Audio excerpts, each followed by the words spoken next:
Are you tired of jumping between tabs to check your local SEO?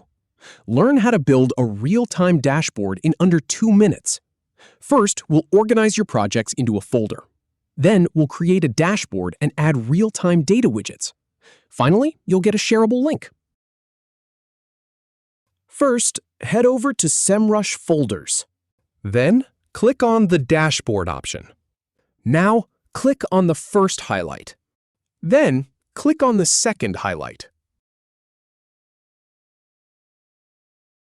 Next, click on Real-Time Data. Once that's done, click on Copy Link. Finally, click on Find Another Business. That wraps it up. Happy optimizing! If you have any feedback or if any info is inaccurate, please leave a comment below. We'll do our best to answer or redo the video if needed. Thanks for watching.